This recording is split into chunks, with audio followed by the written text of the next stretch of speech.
Hey everyone, okay, so in this video or for this tutorial, I'm going to be talking you through the concealer tap technique.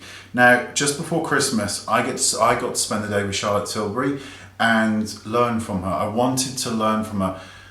You would be surprised at the amount of makeup artists that are not willing to share what they know. And it's understandable when they've achieved incredible success. She is not one of those people. She will teach you every technique in the book, and it was fascinating.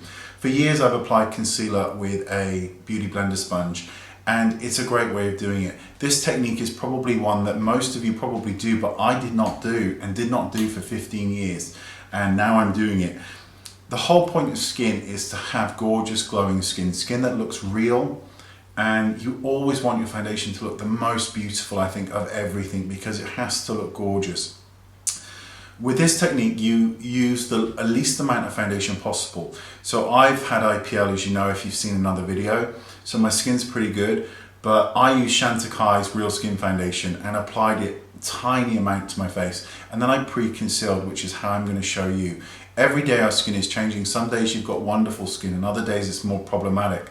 With this technique, what we're doing is taking a concealer, and I'm taking more of an under eye brightener.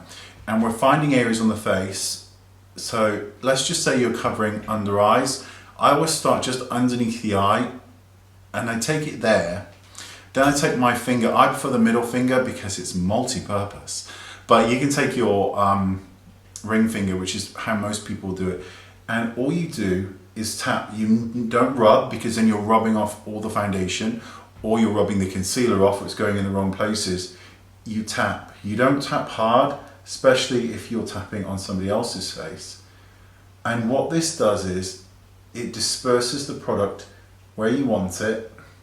By taking it slightly lower here, you are able to blend the product up and out, whereas if you go too close to the lash line, there's nowhere really for the product to go. And this way you can get into the nooks and crannies, and you're not wasting any product. None of it is being absorbed.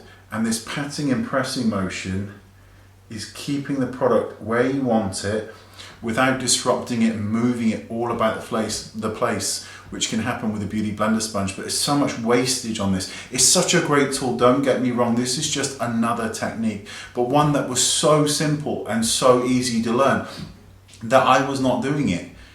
I have no idea why. So remember, the technique is to take the corrector, the concealer, the camouflage product on anything that has got redness or is irritating. So for me, it's always above the eyebrows because they get red. And then all you do is keep that product in the localized area with this tapping technique. And even though it's a simplistic tutorial, it's one that I was not doing, and I have no idea why I was not doing this. I was not taught this in school at all. Not even a tiny bit. It was never mentioned. Concealer was always put on with a sponge, always. Like a sea sponge. Very strange, but there you go, that's the technique. I'm really sorry it's such a simplistic tutorial. I've got some amazing tips coming up for you, but this one was so close to my heart because when you have people who are incredible makeup artists, famous worldwide, and they're doing something in a specific way, it's really important to pay attention, and that's exactly what I did when I spent the day there. Don't forget to subscribe to my second channel, because I will go through my day with her and show you some of the footage I took behind the scenes, which was absolutely amazing. Thank you for watching, and thank you for bearing with me with this tutorial that you probably do, but I didn't. Thanks so much. Bye-bye.